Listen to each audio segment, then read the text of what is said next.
All right, three, two, one, and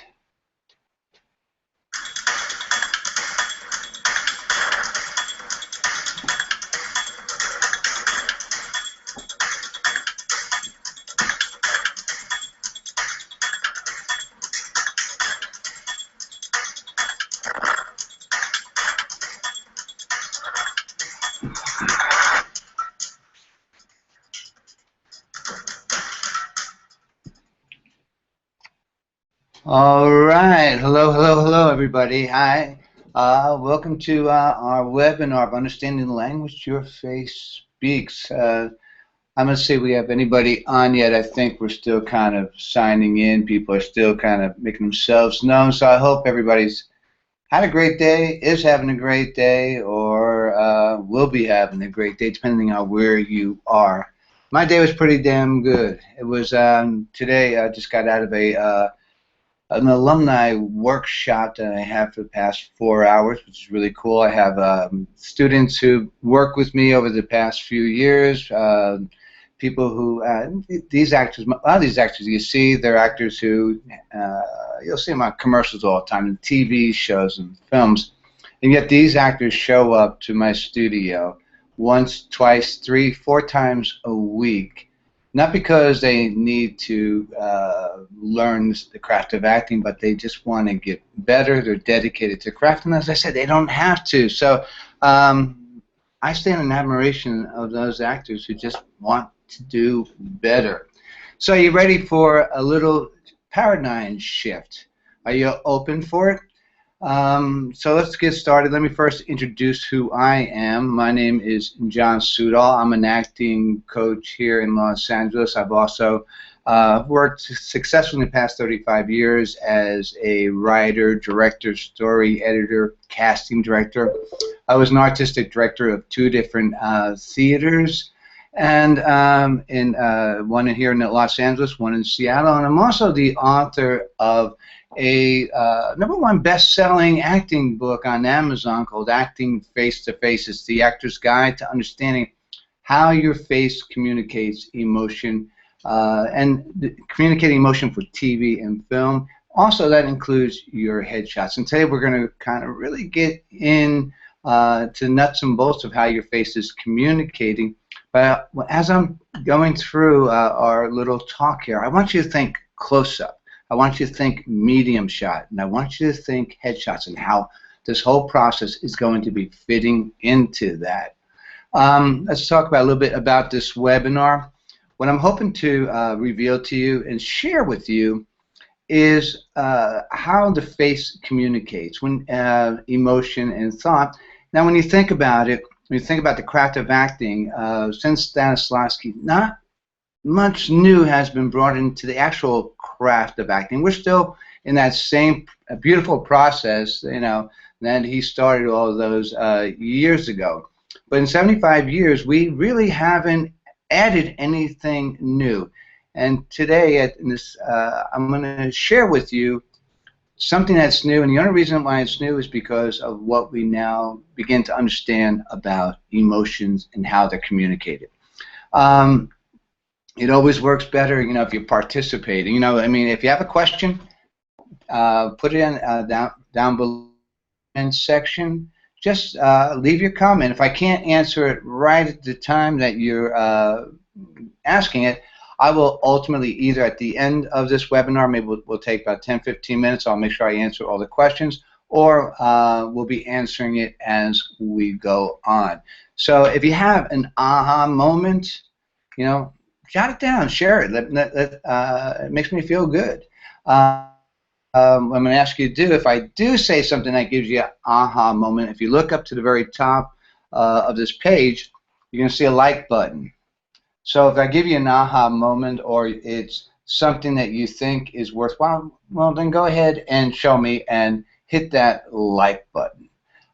So we're going to cover a lot of stuff, but I want you, if you can, stay to the end, because at the end I'm going to have some really cool offerings for you that I think you're really going to like. And even if you're not in Los Angeles, if you're in anywhere around the country, around the world, we can be working together. So I hope this webinar is going to excite you as much about this work as it still does me. Now, before we get started, I say this before every webinar, every seminar, to get us all in the right state of mind. I'm going to paraphrase Henry Thoreau, who said, "How can I come from my ignorance, which is so necessary to my growth, when I keep coming from my knowledge all the time?" So for a few moments, for the next, say, 45 minutes, I just want you to be stupid, as if you don't know anything about acting whatsoever. Because I guarantee you, if you try to fit what I'm saying into your box of information, odds are you're going to miss my point. So just let it be. Let's not problems with trying to be consistent to your thought. Just be open. I'm going to ask you just to have an open mind and listen to what we have. So that being said, what I'm going to cover in this webinar is how I lost a job, but yet I found LOF, the language of the face. I'm going to show you and share with you how your face speaks, how it communicates. I'm going to show you about what all great actors have in common, and why only a small percentage of those actors get the majority of the on-camera work. So we're going to cover all of those, and also what you can do to playing field. So as I said, how I lost a job. Interesting. It happened about, I'd say, 20-odd years ago. I was on an audition for a company that I had worked for. It's when I came back from Seattle. And I should say, when I came back from Seattle, I also had, while I was up there, I had a casting company, Casting Northwest. And we did a lot of casting for commercials, stage, voiceovers. We also did two or three talent searches for ABC. So besides doing my own casting, I came back to Los Angeles and I started to act again. And my career was going pretty well. I had done a bunch of guest starring roles. And I was in for this one particular company who I worked for before. So let me paint the picture. I knew the casting director. I knew the producer. I walked in. The only person I didn't know was the director. I did my read, and I can see out of the corner of my eye, the cast director had a little smile like, yes, that's John. He did exactly what I thought he was going to do. He was going to nail it. And the producer, he was pleased. But I looked at the director, and he had this kind of blank stare on his face, nodding slightly, and he liked it, but it wasn't quite what he wanted. He wanted to see this one emotional change at a very specific place in this scene, and he felt it was very and nailed this reaction. So he told me what he wanted. I did it again. Long silence. Now I know he likes me. How do I know that? Because if you've ever been in one of those producer callbacks, so oftentimes they're all sitting around on couches, you're standing in the middle of the room with everybody staring at you. Well, this this director gets up, walks over to me, puts his arm around me, and starts giving me what I call romantic language. Now, don't get me wrong, he wasn't asking me out. By romantic language, I'm talking about the language that we all use in the acting community. It's inferential language. It's kind of like this language. You remember what it was like when you had that first heartbreak? Remember waking up and you were wondering if anybody was ever going to love you again? Well, you go, yes, yes. Well, his romantic language was very good. He told me a story. I got what he was saying. I was motivated. I was ready to go. And I did the scene again. This long pause.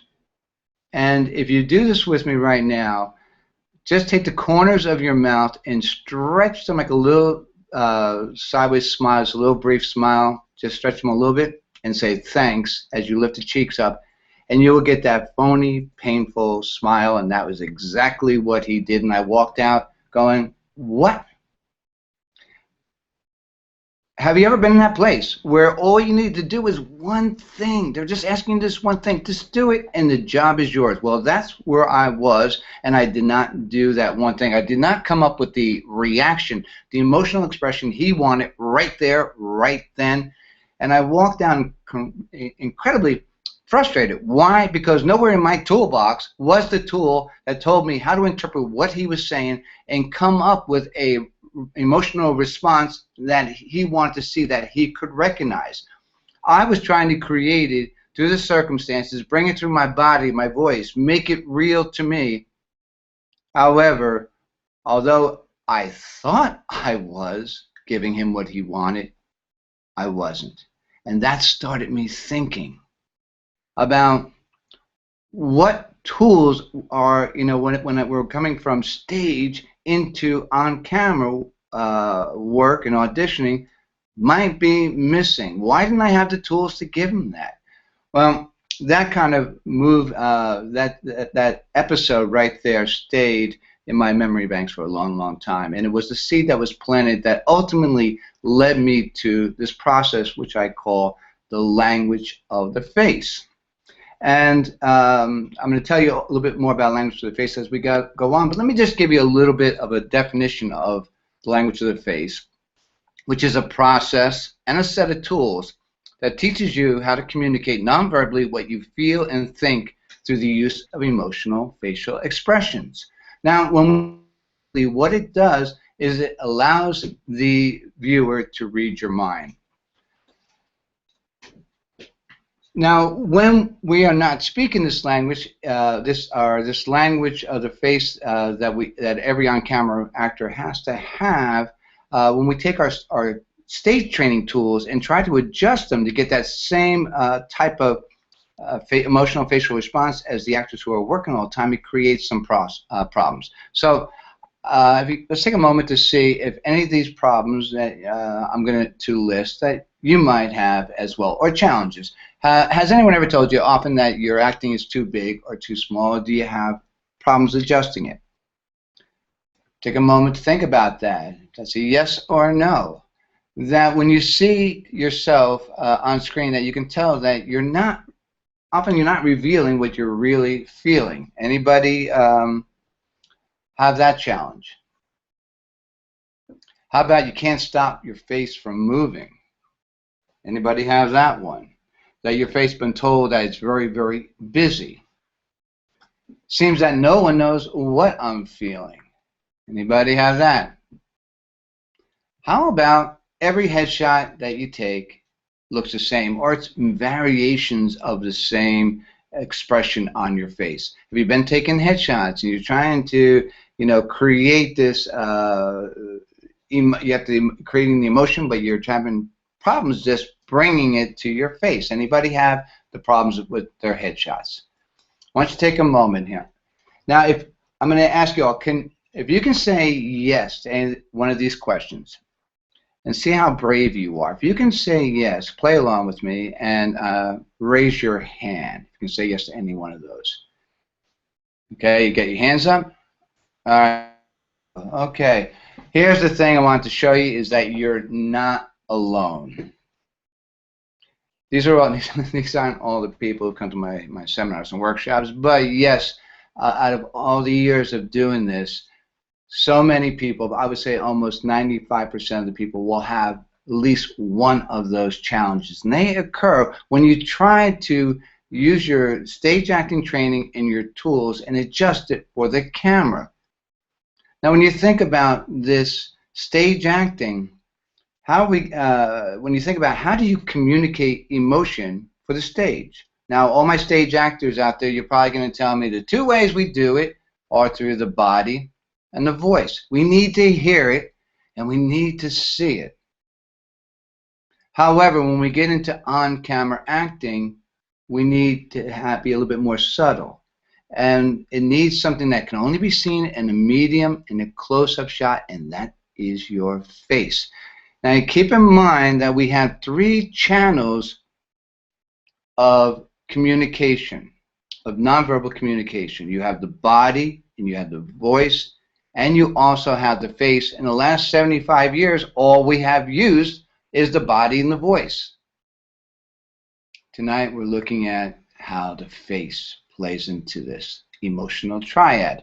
If you're like me, when I was a young actor, I remember asking many of my acting coaches, well, I want to know what good acting is. How can I identify it? And they would say it's universal, that anyone would understand it. And if you really want to recognize good acting, well, go to your TV set and turn the sound down and see if you can't feel what they're feeling. All right, so I'm going to give you the opportunity. If you haven't done it, let's do it together. I'm going to show you a really short clip from a movie called In Bruges. I'm just going to let you watch it. I'm not going to really talk that much through it. And I'm going to turn the sound down on it. And I want you to see if you can tell what they're feeling. Can you tell the differences, the subtleties? Are they interested? Are they getting angry? Are they irritated? Are they in pain? And I want you to look at this short clip and see what you got to identify, and we'll talk about it when it's done. Here we go.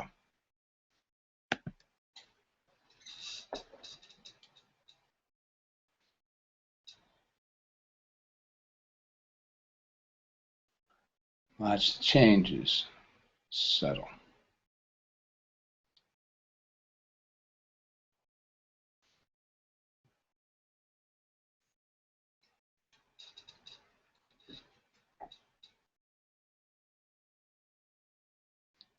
What do you think Ray finds is feeling there?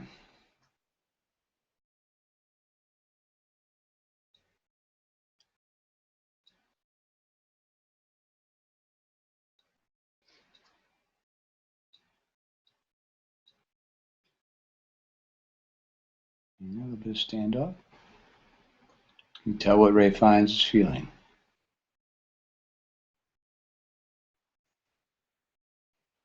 Ooh.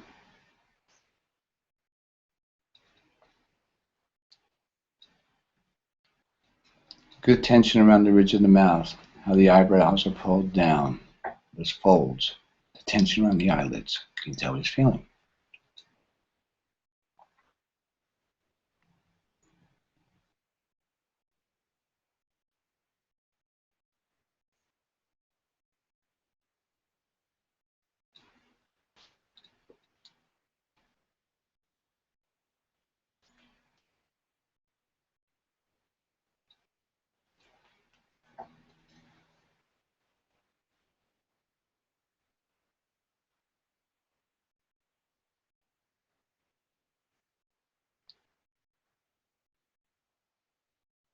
Uh-oh. Okay, now coming up, I want you to keep your eye on Ray Fiennes, and I want you to watch how he will go from managing his anger, and watch it grow until it grows to rage. Keep an eye on it. It's about to start.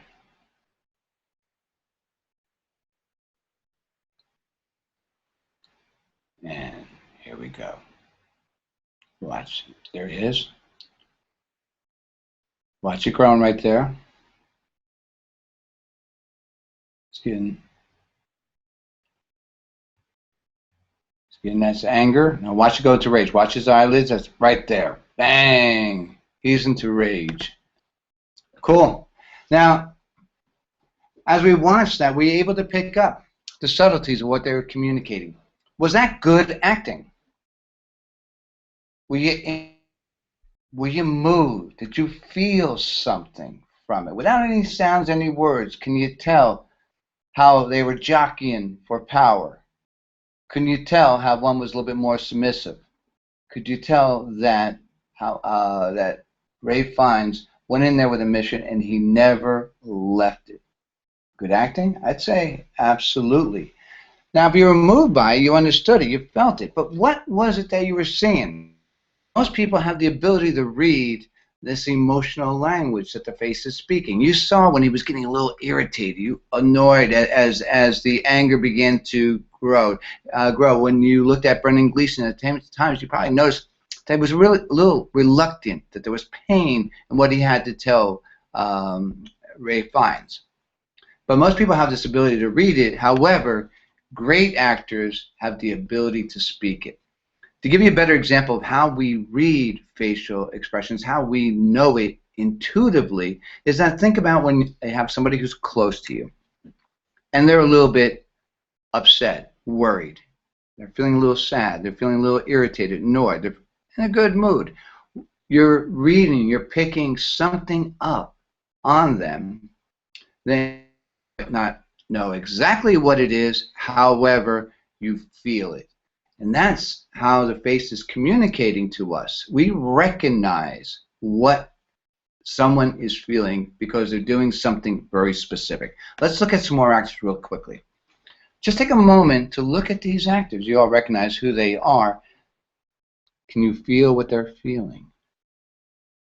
Are they just static headshots? Or are they involved in something? See if you can feel it.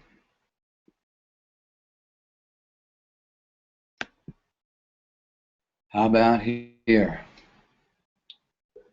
Does what they're expressing seem too big, too small? Are you able to clearly recognize the worry, the pain, the condescension, the anger? What is it that you're exactly seeing? If you don't know what exactly you're seeing, how do you know you're there? How do you know you're going to be to recreate these emotional expressions? Now, the one thing that all those actors who are working consistently on camera, do differently than everyone else who's, I'm going to say it a different way, that they do differently than the majority of other actors is that they all have the skill to create real, recognizable, and appropriate emotional facial expressions. They have that ability, and they have that ability to adjust it, make it bigger, make it smaller. They have that ability to communicate to us without saying a word. Now, the one thing that, the one word that's consistent through all those photos and that short movie we watched is emotions. So I think for every actor who wants to work on camera, you have to have an understanding of what emotions are. In fact, that was the first thing. After I lost that job way back when, I knew that there was something that was missing that I needed to find. And I started, I looked towards the emotions, because I know that what he was asking me for was an emotional response. So I began to research emotions. I spent the next 12, 15 years researching the leading, going to the leading researchers in the field of emotions. And I'm going to tell you what I've learned about emotions really rocked my world. And now just knowing, having information about emotions wasn't enough. How was it applied to acting? Ultimately, I got certified in what's called emotional facial expressions.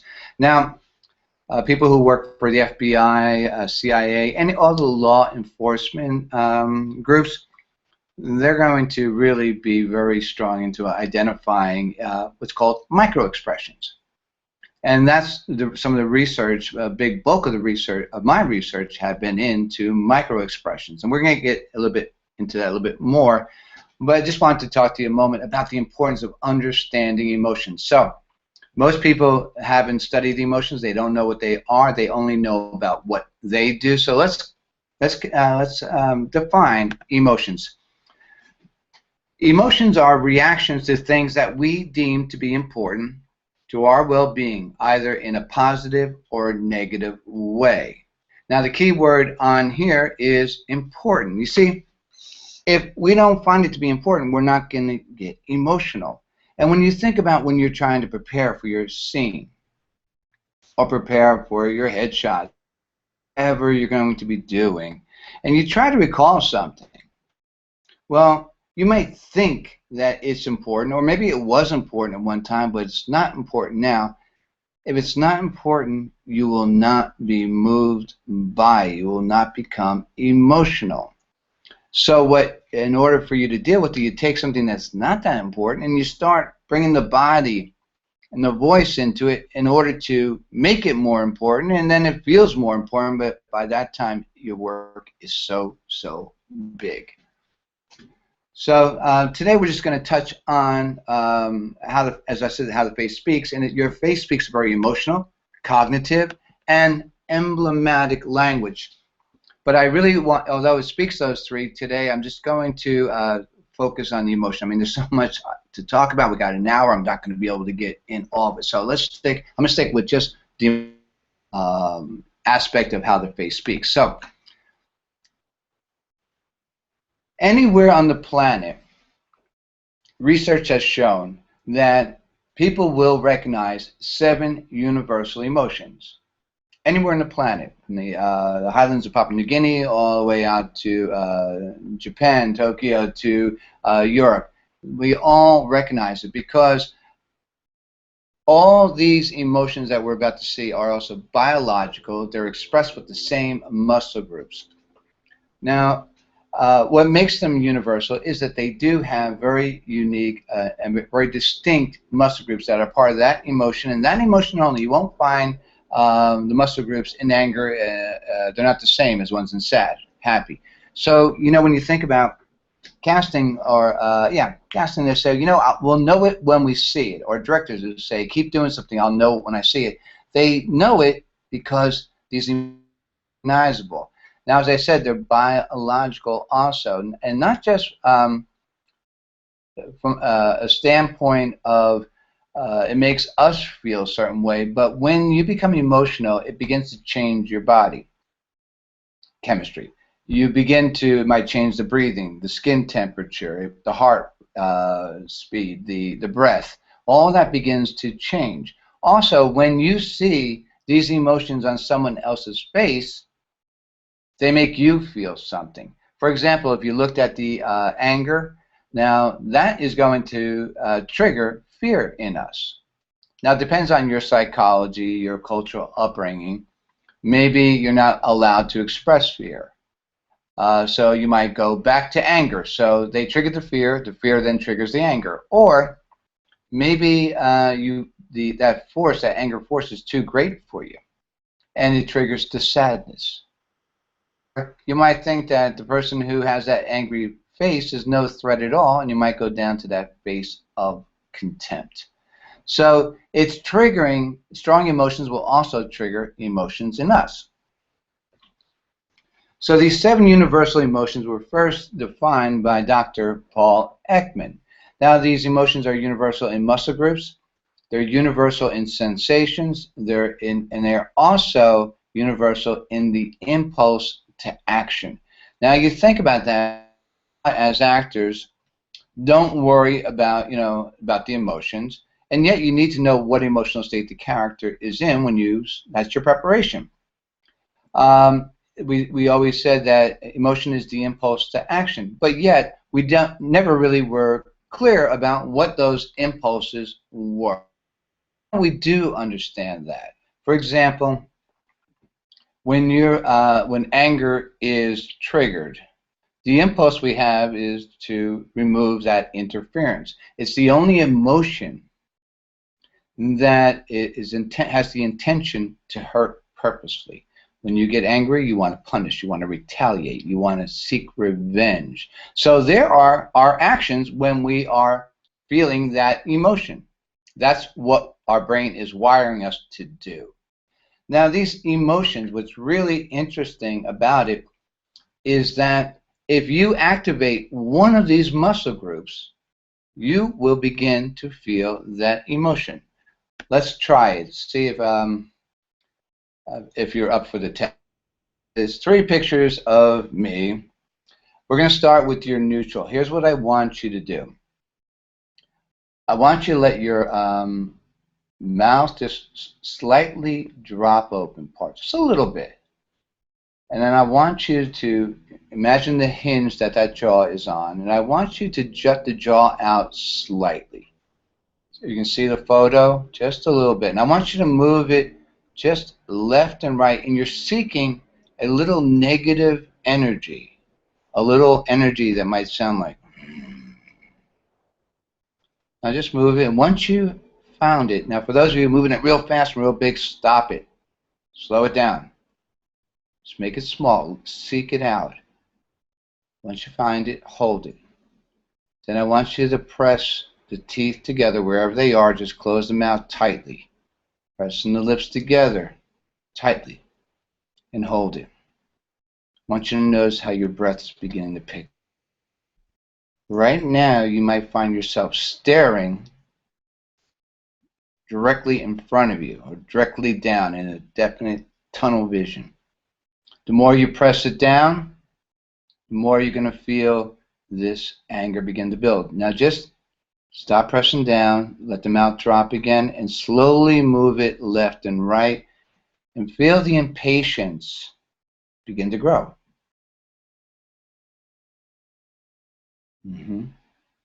Notice how the eyes are focused.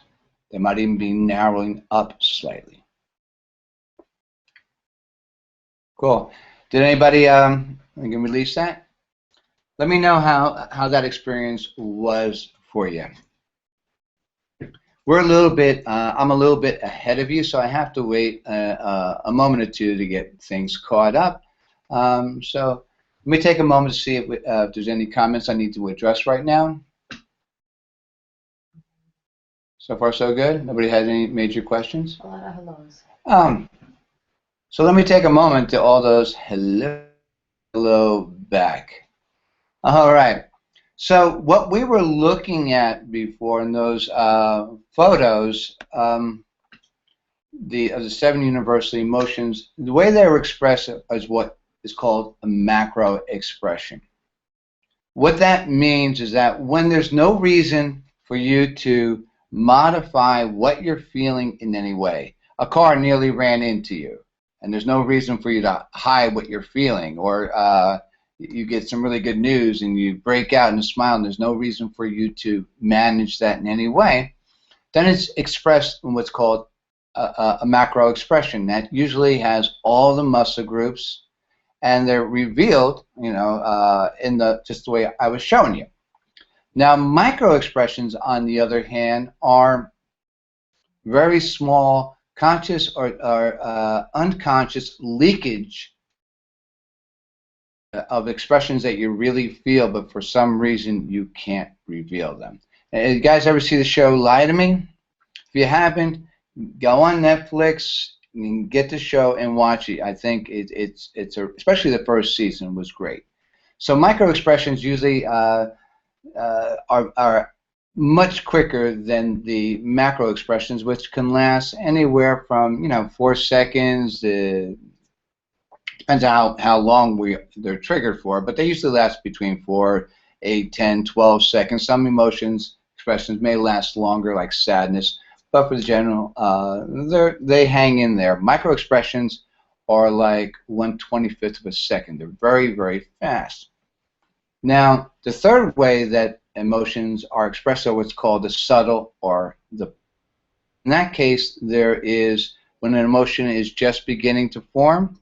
Maybe there'll only be 1 muscle group or 2 muscle groups that are coming in. They're usually asymmetrical.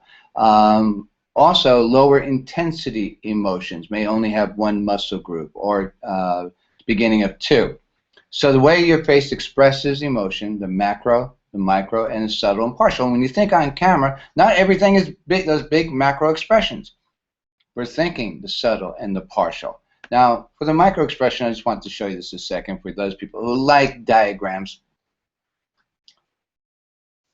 When emotion is triggered, it sends impulses from the brain down to the voluntary and involuntary muscle groups. That's what happens when you become emotional. Now, if you don't want somebody to know that you're emotional, you'll use the voluntary muscle groups to try to hold back the involuntary muscle groups.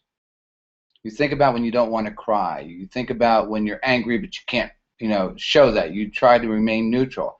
Within a 25th of a second, that full emotion is leaking out, and that is what a micro expression is.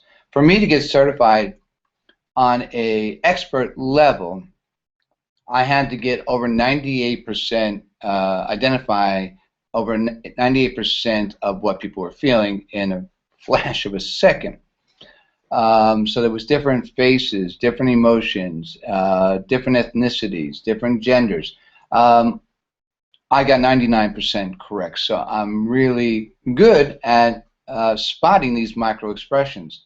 Where deception experts are doing this, using this information and tools to spot liars, I use it to help the actor communicate the truth that they're trying to create. So micro expressions, again, lie to me. Check it out if you haven't. So let me talk to you a little bit really quickly about these partials. Now, if you look at what's on screen right now, these are the macro expressions. Now, look at the partial. Now, can you still recognize the emotion? Only it's much smaller. For the anger, if we look at the contempt, again, same emotion, just lower intensity. There's the fear. Can you still see the fear in the shot? Disgust. Can you read it? Where one, his face is the macro expression. Mine is very, very subtle. The sadness. Surprise. Well, now I'm not really doing so much the full emotion of surprise, but more awe, wonderment, and happy. You notice that even around the eyes, there's a tension. There's the orbicularis oculi that's still activated. Let's go back to these photos. Okay, so there is the macro expression of fear. Remember I showed you earlier those photos and asked you what did you feel about it. Now I want you to look. I'm going to pull those photos up again. This is fear, and with Denzel, can you see where the fear is now? Can you see Hugh Jackman where his fear is? Can you see the corners of the mouth slightly pulling back, the brow coming up the way, but not as high as our model fear is, and the widening of the eyes? It's all right there. Now here we have Will Smith, who on one side of his face has fear, worriment. On the other side he has sadness. Interesting. Tom Hanks, on the other hand, has the fear or worried. He has the pain, and he also has the sadness. All three, these are all three distinct messages on his face. That's why we feel what these characters are feeling. We identify it. It's biological. If nothing's on your face, you're not going to move anyone by it. You can be sounding like you're angry. You can be moving like you're angry, but nobody is going to be moved by it if nothing is happening on your face. You see, here's the thing. When you understand these 7 universal emotions, you begin to see how they make up all our communication. Every recognizable emotional facial expression will be a piece of, that means one muscle group, a combination of, that could be 2 muscle groups, or a blend of these 7 universal emotions. When you think of these 7 universal emotions, I want you to think of the 3 primary colors. And when you think of white and black as shades, you think about the levels of intensity. How many colors can you make out of those 3 colors? Add in those shades, and it's infinite amount. Actually, with emotional facial expression, there's about 8,000 expressions that we can make that are related to emotions. However, we can probably, with the different movements on our face, we can make over 140,000 different movements, and majority of them don't mean anything. They're just too busy. They're commenting on stuff. And you, as the actor, if you're using them all, you use them way too many. I want you to look at these shots coming up. Look at Catherine Zeta-Jones. Look at the eyes widening, that smile. We have delight, excitement. With those eyes that are widening, that's excitement. But it's excitement with happy. But now we look at the excitement with fear. Can you see the tension around the eyes? Can you see how the brows slightly pulled in? How about Johnny Depp? Look at the corners of the mouth being pulled down. It's excitement and sadness. If you don't understand these connections, because right now, if you look at our 2 cops there, they're not pointing guns at anybody. There's a film crew on the other side. But look at their eyes and look at the jaw, how it's slightly jutting forward and pressing down. That is controlling the excitement. It's in all these shots. The awe, the amazement that's happening here, and slight fear. With Joe Montana here, he's got really nothing going on his face except his brows are slightly lifted and arched. And look at the tension under that one eye, and you can tell he's got his eye on someone. He's watching someone because of that tension. No tension in your eye doesn't look like you're watching anyone. When we get to Shelmar, which is really kind of great, if you look at his face, take a moment to look at it.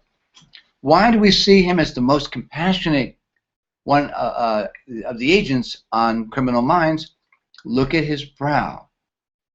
You have that sad brow, and then you have the strong anger jaw to go with it. So you have somebody who's very determined and focused, who's compassionate. When we put those two together, you become a very compassionate character. What is your face saying? Tom, on the other hand, has no sense of humor. Everything about him, look at how the brow is coming down. That's anger brow. Tension in the eyes, anger brow. Look at the jawline. He's not angry, but he's incredibly focused and determined, and he has all the muscle groups of anger in. When we talk about too big, too small, look at his face. How he's holding back the sadness that whatever was going on at this moment told him something very distressful. But you got two emotions that go on his face. The sadness and how he's trying to either hold back or suppress that emotion. And we're engaged by it. We feel it. We recognize it. And a lot of times we hear too big, too small. Well, his face is really kind of molded, but we're moved by it because it's very recognizable. So the question is, as I'm talking to you now, we talk about our stage acting. What tools do you have in your arsenal right now that allows you to come up with these real, recognizable, and appropriate emotional facial expressions that those actors that we just saw had the capability of doing? Well, one tool you have is bring it through the eyes. You have, but you look at these characters again. You go back on that, and let's see. Let me hold it up. Boom. Now, we say it's all in the eyes. Look at all the other things that are going on their face. Why we think that it's all in the eyes is because there's focus to what you're looking at, the thought. You're connected. No focus means you're not connected to anything. And that works with maybe sadness. But if you have focus and direction in the eyes, that's not going to tell us how you feel. It's what's happening around your face that's going to do it. So when you think about the eyes, your eyes don't get emotional. They might get moist or they get dry, but it could be allergies too. They do tear up, but that's not the only way that we're communicating. What we read with the eyes is what's happening around them, the lids, the brows, the corners of the eyes. That's where the emotion is coming from. You can't ram an emotion through your eyeballs. There's no conduit, I checked, from your emotional peptides in your body to your eyes. They just do something that's a little bit depending on what the emotion is. Another tool that you get, and you heard this, just think the thought. All right, well, just thinking the thought, thank God that's not true because you all be in trouble. Here's the thing, that a thought not connected to a strong enough idea or opinion or emotion will never change your face.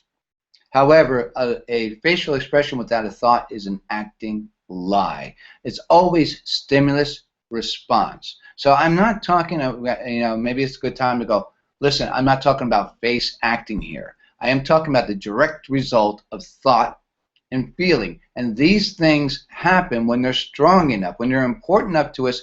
There's changes in our body chemistry, there's changes in the rhythm and tone of our voice, speech pattern, and there's also facial expressions that will either emerge or will try to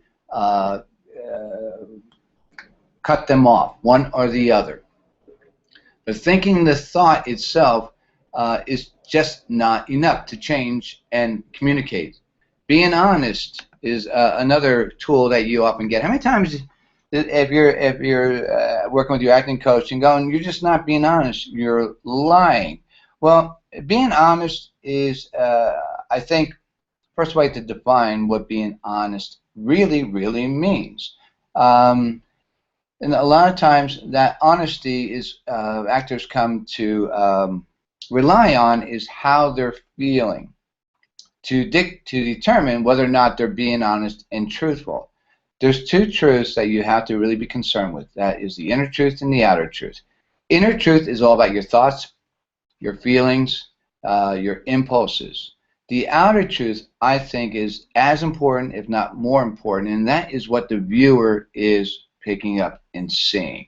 You can be feeling, and someone would never, ever know. And that becomes a problem, even though now you're honest, but if nothing is coming out of that, how can I hire you? On-camera acting is the same as stage acting, only smaller. Well, I'll tell you what, just look at shows that are on Disney, Nickelodeon, and then look at CSI, Criminal Minds, and all that, and you'll see that there's a range of big and small. So I don't want you to think, my suggestion to you is don't think in big or small. Think in what's appropriate or inappropriate response. If your response has the correct timing, and the actions that led up to it were real, then what your response was just merely inappropriate. And I have a video on that. I love to send to you guys, and after this is over, I'll try to get it out this week. So when it comes to this is the tools you have to work with. You're going to take all that stage training using your body and your voice, and you're going to just try to bring it through your eyes. I tried that. Guess what? I didn't get the job. You're just going to think the thought. I tried that too, but the thoughts I was thinking apparently weren't the right thoughts. Being honest, yes, I was an honest actor. All my actions and had very much detail. They looked like life, but it still wasn't. He didn't want to see it in my body. That director wanted to see it on my face, and I did not have the tools to give him the way he wanted. And just make everything smaller really kind of works if everything you do is big. However, if all your work is small and you're going, so much smaller you don't recognize it, you try to get a Disney spot or a Nickelodeon, well, you're not going to book that either. So it's not about big or small. It's about being appropriate, and that's the key. So if these emotions are universal, and if everybody does, experience them, and they have the sensations and the impulses, then, well, why doesn't the emotion that you create reach your face in a way you intended to? I mean, that would be a very valid question to ask. Well, there are three reasons that I wanted to share with you that what you create, you could be feeling all this emotion inside and never reach your face, and it could be for three reasons. One is the tools you're using. The tools you're using right now may just cause you to internalize everything. And so a reaction is going to be something we think. Well, that could be an internal response to it. However, a reaction is also to what we see, what we touch, we taste, we hear, we smell. It's the witness. It's the connection to the history that's outside of us that also causes us to respond. So if you don't have the tools to allow those triggers to have an impact on you, well, then you're really not getting motivated enough to express anything. Keep in mind, there's the real world and there's the imaginary world. In the real world, you don't have any control over what you feel. But, however, in the imagined world, we have the ability to turn the trigger or the stimulation off. And oftentimes, my experience as a coach and working with thousands of actors is majority of actors under-prepare for what they're about to do, under-prepare emotionally. So we got to look at the tools. Another thing is that you're using the wrong triggers. What might, if you don't understand the emotions, you might think that, well, I'm trying to get the character's angry, but you keep crying, looks sad. And when the director's asking you, I need to see you look angry, but you look sad. That's a problem. So that could keep what you're expressing off your face. And the big one, which I talk in my book about, is distortions. Now, in my book, I outline 7 distortions. And a distortion is anything that interferes with the creating or revealing of emotion. Anything that interferes with your creating it or your expression of that emotion, I call it distortion. Now, there's 7 distortions, I said. There's how you're wired. the culture you were raised in, family idiosyncrasies, your own psychology, inappropriate emotional triggers we just talked about. How you listen, believe it or not, how you take in information is a great way to, you might be distorting exactly what it is that you're hearing, so you can't come up with the reaction that they want. I had in a session one time, believe it or not, the director asked this girl to do something 3 times, and 3 times she did not do what he was asking. And she walked out and goes, did she hear me? And I said, yeah, but not the way you intended her to hear you. She heard you say, do something like this, but don't do that. That's the difference between someone who listens literally and someone who listens inferentially. And we're not going to get in. If you go in my book, I talk all about the literal and inferential listeners, but that's not what I want to talk about right now. I want to talk about your face.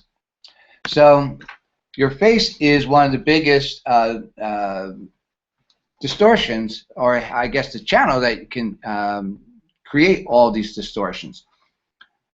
How somebody perceives you, how it interferes with emotions. Let's take a look at these 3 actors real quickly. And do you read any emotion on their face? Do they look like they're thinking or feeling something? Take a moment and look at our guy on the left-hand side. And look over to the girl in the middle. Take a moment, yell it out if he seems like he is feeling something. The girl with the headband. Now, each one of their faces right now, you may look at Daryl on the left, and you might see a little bit of, he looks like something either dumbfounded or he's amazed by what he sees. The girl in the center seems to be a little bit the look of condescension, like really. And the girl on the far right looks a little bit worried or sad. Now, what happens, what would you think if I told you right now that none of those actors were feeling or creating anything? They were just listening to me talk, and as they did, I took their picture. This is what their face is saying to other people when they're not feeling anything at all. You see, your face, I just wrote about this in a Forbes interview a few weeks ago. I don't know if you guys saw this, but I defined there was 2 faces that we tend to show people. Think of casting directors, think of your intimate partner, and that's the static and the default. And let me quickly define these 2. The static face is the one you're kind of born with. It's the one that time did to you. It's the placement of your eyes, it's the depth of them, it's the brows, it's the heavy of the brows, how far the brows are up, and so on. And if your face, those facial features resemble any of those 7 universal emotions, then it looks like your face, you're feeling something when you're not. Your default face, on the other hand, is something different. That's the face we go to either protect ourselves, to when we're feeling good, we go to it, a little cocky. It's the one that makes us feel better about who we are. Think in stressful times, you'll bring on a face that's going to help you get through that. Now, that face could be a face of contempt. Now, why would your face begin to respond to contempt? Because you can protect yourself by feeling better, as if you are above everybody else. So you learn to go to that face because it makes you feel superior. Although that's not you. You feel less than, so that's why you have to go to that face. So let me ask you guys a question. Do people think you're feeling something when you're not? Has anybody ever said that to you? Are people often unclear about what you're feeling? Or is your face overactive, showing every thought? Do people tend to read you wrong? Think that you're smarter than you are, or not as smart, aloof? Maybe they think you're fragile or even flirtatious when you're doing nothing at all. If so, then your face is already talking. Now, that your face that's already talking can interfere with the emotions that you're trying to create. You're trying to Here's the situation. I'm angry, but I have these corners of my mouth just pulled down so much. It just no matter what I do, it seems like I'm sad. Until you're really, really angry, then it begins to change. But when you're trying to create it, you've got your static face or your default face interfering with the emotion, so it sends a mixed message. So I want you to think about that and ask yourself, ask other people before they got to know you, what was their first impression of you? Because your face is how casting is going to identify you. If you have emotion on it, that's who they're going to think you are. Like back that Shelmar, he seems warm and determined and focused. Tom there seemed to be very driven, focused. So what's on your face is going to say what kind of person you are. If you have nothing on your face, well, then that's pretty just generic. It works, it can work for you because you're more of an open book. But I find people who have something on their face already interesting, but we're all moved by it. And when people read us wrong, it's problematic. But here's the thing. If there's a difference between what you feel and what your face reveals, booking becomes very difficult. And this is what challenges that majority of actors, that there is a difference between what they're feeling and what their face is revealing. Now, I just told you one reason for that distortion, but then you go back to also your triggers, and you go back to the triggers, and what was the first one? Triggers and the, I'm drawing a blank. All right, well, I'll come back to that. I can't believe I just drew a blank on it. Anyway, so there's a difference between what you're feeling and what your face reveals. Booking becomes very difficult. The further you are away from that, booking becomes almost virtually impossible. So it's like you're speaking different languages. I like this photo because you know what? It's hard to win when the playing field isn't leveled. And if you have any one of those distortions, if you have a problem with triggers, if you have problems with your how you're communicating in any way, well, you're at a disadvantage. And every actor who wants to work consistently on camera must have the skill to create and control what their face expressing. That's what moves us. That's what TV and film acting is all about. It's what makes it different from stage, and that's what you were never told about on-camera acting. So here we are. Just going to bringing it close to the end here, and you might be sitting there at this crossroads because if you are a trained actor, you've learned, you've been taught, don't worry about what your face is doing. Focus on creating it honestly, truthfully, organically. However, if it doesn't communicate on your face, if those thoughts, from the most subtle to extreme, don't appear on your face, for whatever reason, well then you better be concerned with it because you won't be able to have an on-camera acting career if you can't create and control what and how your face is expressing, because that's what on-camera acting is all about. Years ago, when I went from the silent films to talkies, a lot of actors just couldn't make the cut. They didn't have the voice for on-camera. We've all been trained to be stage actors. And unless you know about this third channel communication, you might not make the cut. Your face is in the every step of your on-camera acting journey. It's in your headshot. It's in that the audition. It's in the medium and the close-up shot. It's everywhere you go. So it would behoove you to bring focus to it if it's not operating the way you want.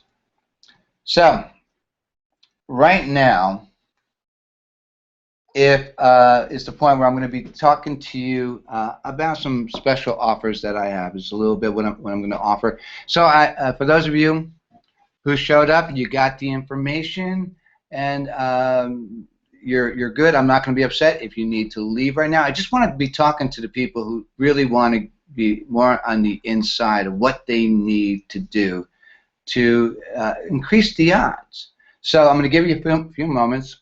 If you're ready, if you heard, say bye. And I know that you're going to have a great career. But for those who want to stay and want to kind of get more of the nuts and bolts to on-camera acting, hang on, and I'm going to share that with you. Dun, dun, dun, dun.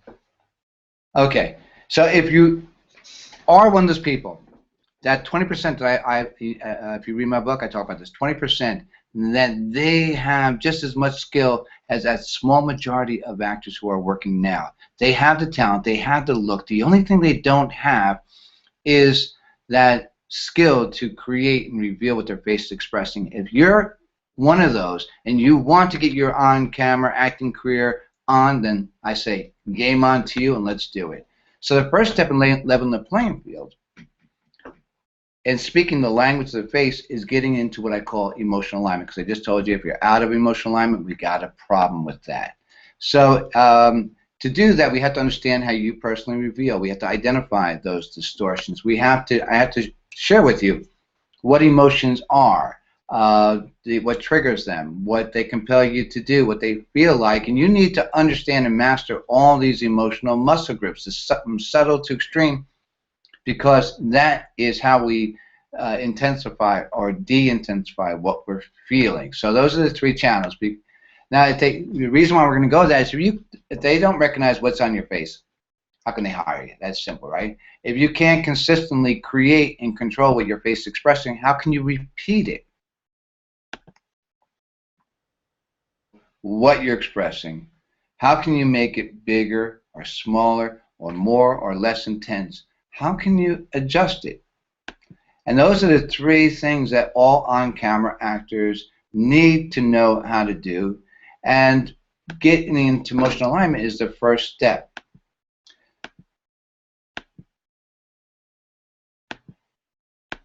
So when you're in emotional alignment, when you learn to speak this language, then with your body, your voice, your facial communication is clear and it's recognizable. You're going to be more apt to prepare appropriately for the character's emotional state. Why? Because you're going to be able to read the situation you're in from an emotional point of view. If you know what the character is feeling, then you know what they want to do. The question is, why don't they express and do what they're really feeling? And you'll find that there's a reason for it. That you can't control or manage the emotion unless you created it.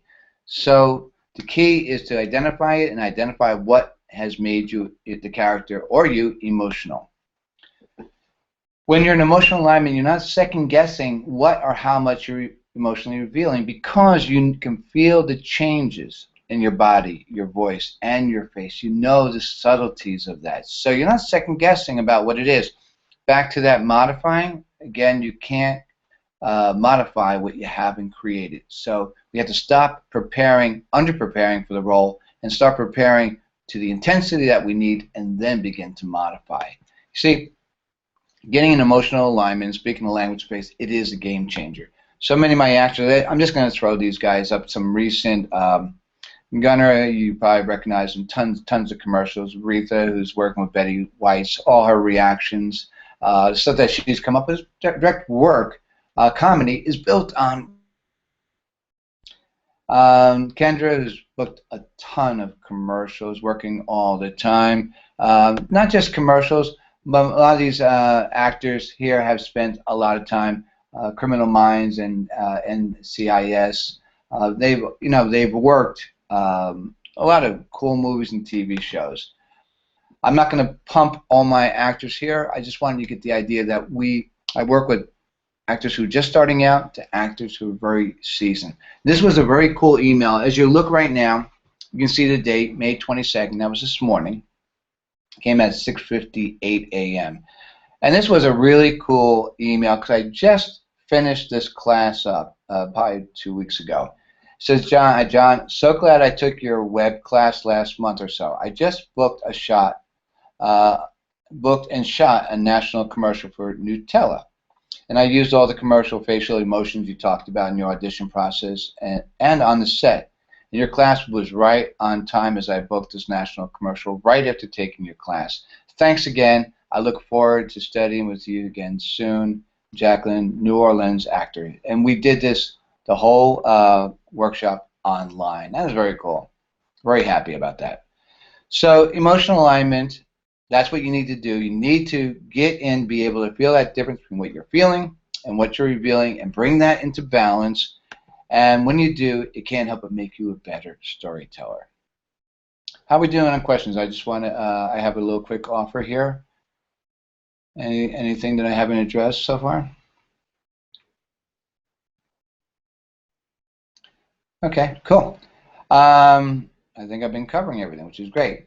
So coming up in the month of June, I'm going to have an emotional alignment intensive, and and our whole goal is to teach you about how you communicate, teach you how to connect to the emotions, and teach you how they are revealed. I'm going to share all that information with you, and you're going to have videos, you have one-on-one working with me, and as well in the group. And this emotional alignment intensive has 3 classes to it. The first class, we're going to do the face reading. I'm going to actually look at your face and begin to tell you, a couple things about it. One, if people are reading you wrong, I'm going to tell you exactly why. We're going to look at what your face is saying to others and how to use that information, and so you're able to adjust how you're revealing when you need it. Because if you've got anger on your face, just a little bit of that emotion is going to intensify it greatly. So you want to know what emotional way you're leaning with your face. In that same class, we're going to learn what your face is saying to others and how to use that for your characters. Now, when you think about it, a character, we look at a character, we begin to identify their personality by what's on their face. They got a little bit of smile going all the time, so they might look a little bit like a smart aleck, or they may look like they're getting over on someone. We go back to those 3 actors that I showed you, that is how they're looking at the world. The girl in the center looked very condescending, but when you looked at her face, you saw that her eyebrows were up arched, much higher. She wasn't lifting them, but the space between her eyelids and her brow was up high, so she looked like she was questioning what you had to say.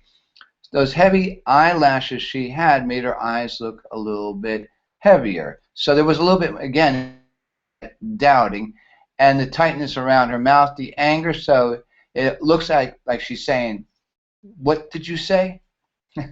without saying a word. And I remember having her in the class and talking about, having her say that, "I don't understand why people think I'm so bitchy." Well, right there is when you see it on the screen there and you see those muscle groups, you understand that. So learning what your face is saying is power in so many ways. We're going to look at why people may be confused by what you're emotionally revealing. So these are the key elements in the face reading that we're going to do in that first class. Now, this is a big thing. Why your brand may not be what you think it is. You're trying to sell one thing, but your face is saying something else.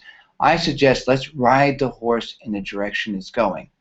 If your face already makes us think that you're feeling that, then I think that's power. That's doing something when you're doing nothing. Second class that we're going to have is getting into taking an emotional screen test. This is where you can get to identify the only time you will begin to see, is there what I'm feeling and what I'm revealing, are they in alignment? So I have you put together, I have you do specific emotions, and I take some frames on that. We begin to see, well, how you personally reveal emotion. We're going to learn what your face is saying to others, and I just said that you're going to gain a greater understanding of emotions in this class. When we think about emotions, what triggers them, what the sensations and impulses that accompany them, this tells you where you are in the emotion. And understanding, I'm not ready to go on. These triggers aren't important enough. I'm not feeling these changes. I don't want, you're not ready to start your scene. So you need to find these triggers that are going to send you to that same emotional place. Now, in the third class, what we're going to do is this the emotion builder. We're going to break down each of the emotions into muscle groups. This is so important because when you want to create an emotion subtly, more subtle, then you want to be able to use just partial one muscle group and so on and so forth. We're going to begin the alignment process. And you know what? Here's the thing. In the 12 years roughly that I've been doing this, I would say about 95, 97% of the people were out of emotional alignment. There was a huge difference between, for some of them, between what they were feeling, what they were revealing. I had a gal in class a short while ago. She just came off a Broadway show. She was beautiful on stage. Then, oh, don't do anything, the camera picks up every thought. Well, it only picks up what you reveal. So anyway, her whole thing was just to think the thought. And she went through these 7 universal emotions, and what she saw was on her face, for each one of them, was nothing. And she was blown away how the camera didn't pick up those internal thoughts, because what it picked up was exactly what was on her face. So just the concept of just thinking the thought works for people who think the thought and something changes on their face. If not, nothing will appear. You're going to gain the tools to organically build each emotion from subtle to extreme. Now, we're talking 3 classes. You're going to be able to do that by the 3rd class. You're going to learn how to tap into the emotional power within. You're going to learn how to prepare with passion and commitment. You're going to gain an understanding of what you need to do to get the headshot that works for you. And that headshot has your face in it, and your face, what's on it, is communicated and read emotionally. So you're going to have all the tools to do that. And a bigger bonus is you're going to begin to learn how to detect and read, interpret micro and subtle expressions on others. This is an added advantage, and I'll tell you why. Because oftentimes you walk into a casting audition, and what you're reading on their face is their static and default face, compounded by the day. So remember I said that what's on their face is also going to move you. I learned a long time ago that when I look at other people's faces, I have to keep in mind what's on their faces about them, not necessarily about me. We always have to come from a place of security. Otherwise, you'll read that on their face, and you'll send your audition in down the drain really quickly. So understanding and reading, going, oh, I see their face. That was a micro expression of anger, contempt. I can see on their face that it looks like it's not about me. It's about their face. So that's power. Okay, so there's actually 3 classes. It has 2 classes here. And it's actually going to be 11 to 12 hours. But I just increased the classes and increased the hours, but the price is still the same, $225. But I'm going to reduce that price even further right now. But the webinar price here is $175. And you're going to get some bonuses with this if you join this class, these 3 classes, which are guaranteed to just change your whole process of on-camera acting. You're going to get emotional facial blueprint. That's all the muscle groups and everything else, notes on emotion. That's all going to come with the class. You're also going to get a free ebook download with me of my book, Acting Face to Face. However, that the first 9 people who sign up, I'm going to now just that the webinar price is going to be $150, and you're going to get all those same bonuses. But if the first 9 people, so if you're out there and you know that this is what you want to do, you know that if you had that ability to create any emotion or combination of emotion, you knew how intensely you were feeling it and knew how intensely it was being revealed on your face, if you know that that's power in your on-camera acting craft and tools, then you're going to want to take advantage. You'll be one of these first 9 people and get those 3 classes for $150. Now, to top it off, if you're in that one of the first 9 people, you're also going to get a free 30-minute follow-up private session with me. So that's a ton of stuff. That's almost like I think $40 in additional value, $200. So I think that's pretty cool. So if you look down on the bottom of this sheet, where you're at right now on the site, there's a tab that says ebook, $3.99. So if you don't plan on taking the class, I understand. You can get a download of my book on Amazon right now. It's $5.95 for the download. I'm going to give you a special price on that. It's $3.99. You can do it right on my website. However, if you're going to take these three classes combined, the emotional intensive, which is the face reading, it's the emotional screen test, and the emotion builder, all those three classes, you're going to get the free download. I'm going to send it to you, so don't buy it. Also, you're going to get a 30-minute follow-up session. There's a lot of videos that will be coming along, so you'll be able to practice this without me. But I do a lot of follow-ups. We're going to meet on Google Hangout. You do need to have a webcam if you're going to work online with me, and you do need to have, good internet. However, if you're in LA and you want to do the Emotional Alignment Intensive live with me, hit me back with an email, because I'll give you the same offer. I have a class that's on June 7th and 8th. It's a Saturday and Sunday, so email me. If we have any questions so far about anything, all you have to do is go to my website, go to with a specialist. You're going to get all the information. Now, before you leave, we got one last thing on here. That your toes wet, what you can do is you can take just one of these classes. You can take just the face reading. I think that's $39, or you can take the emotional screen test, but you can't take the emotion builder before you take those two. So you can do the face reading, $39. You can do the emotional screen test, and I think that's $75 or something like that. It's on the website. You got to check it out, and you can do it there. Now, I also have a payment plan. You can do 3 easy payments of $52 if you want to take the Emotional Alignment Intensive. So go to the website, click that webinar special. It'll take you to the link. Any questions that you have, we're going to hold up. What?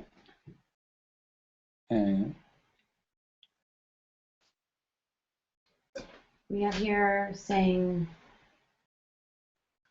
what do you suggest we do when a photographer just wants us to smile? And so with headshots, so I think there's just more questions on like the headshot and what you would suggest when you're dealing with a photographer who's just telling you to smile.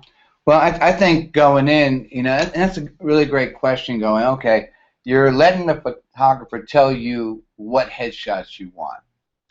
I'm going to do another webinar on headshots specifically later, but let me just give you a little bit a taster to that, okay? You, the actor, need to determine who you are and where you fit in, and take the headshots and design the headshot that will say that. So I'm going to say that again. You, the actor, determine who you are. That's your personality. Are you playful, warm? Are you friendly? What is it that immediately rings about your personality? Now, that can be translated into an emotion. So smiling is possibility. That's one that's happy, but why are you happy is a question you got to answer. But are you warm and friendly? Are you playfully sarcastic? Are you a little bit flirtatious? That's your quality. So you want to capture that quality, and where you fit in is more the external type. When you think about headshots, it's just a bucket full of nonverbal information. So if you don't decide who you are and where you fit in, then the photographer is going to do it. This is your career. You can ask for suggestions, but at the end of the day, you got to go in, here's what I want, and here's what I'm going to do in order to get the best headshot information. Think again, I'm going to say it again, that headshot is nothing but nonverbal information. The colors you're wearing, the color in the background, body position, what's on your face, emotion, no emotion. So all those are the information that's going to help you nail that headshot. So I'm going to be, if you want to be on my list for this my next webinar, which I'm going to be doing an overall Q&A, and I'm also going to be doing the 4 things that attract us to a headshot. I'm going to be doing that within the next 2 weeks. Hit me with an email, or just go to click the webinar special button. Go there, look around. Once you click that, I'm going to know that you're interested in attending this next free webinar. That being said, we've gone a little bit over, about 20 minutes. I'm going to thank you all for attending, give me an opportunity to share the secrets of how the face is revealed and understanding the language that it speaks. And oh, by the way, I'm going to give you your brains back now, so you can now begin to think about what I said. So I hope you're going to take advantage of this offer. That the webinar bonus won't be up there for long. Once I have 9 people, which is happens really quickly, then from there it's 175, and after that it's 225. So that being said, I want to sign up. I want to thank you for allowing me to share this information, and hope to be talking to you soon. Bye.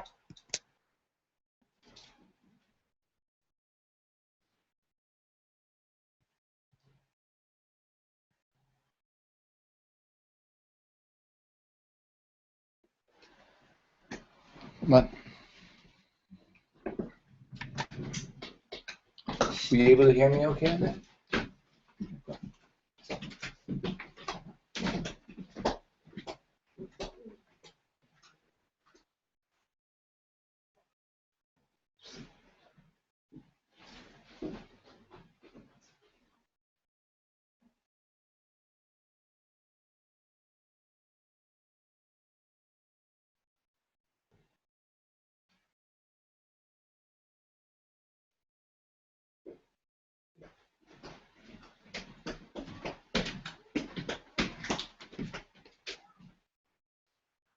You have my phone? No, it's right here.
You have your phone? I so suck. Hmm? I so suck. No. Why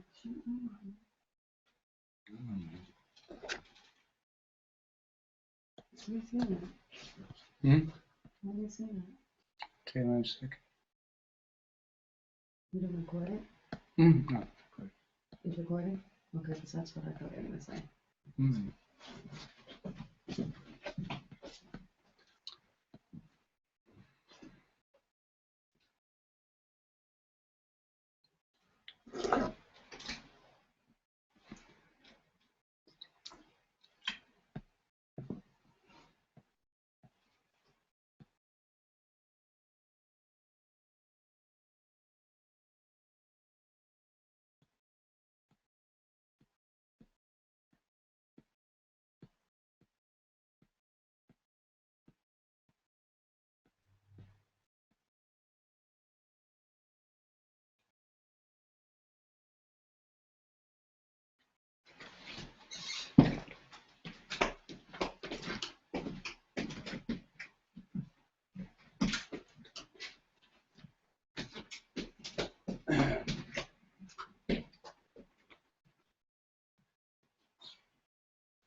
how did that go then?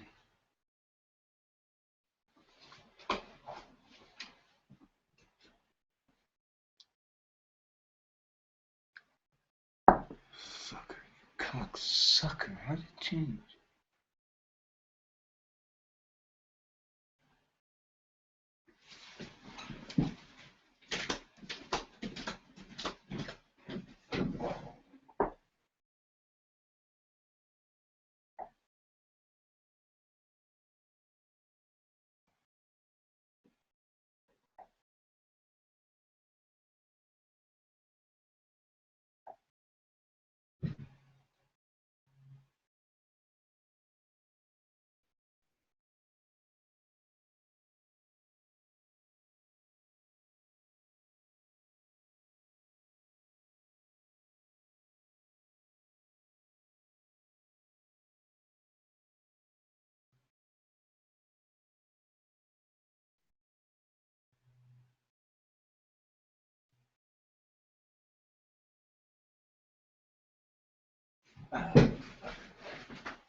All right.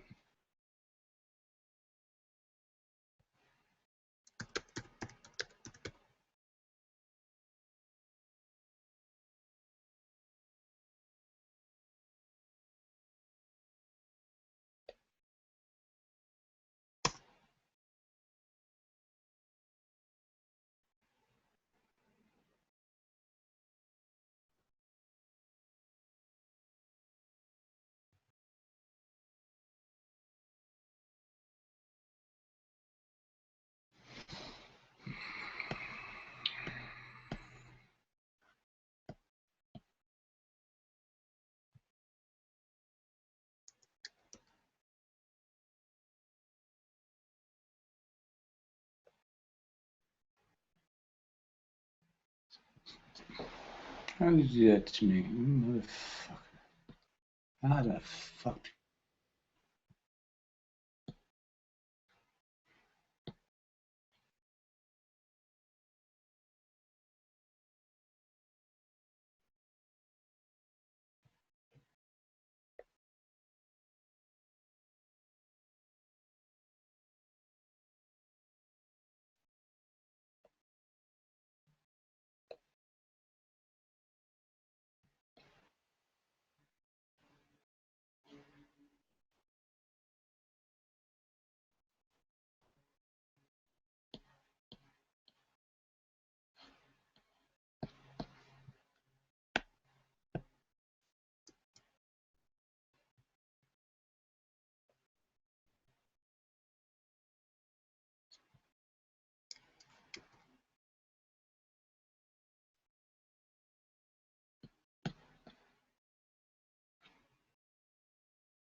1, 2.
That's a cool screen. What's that? Your screen. Oh. This one. Mm-hmm. What is that from? Free webinar register room. No.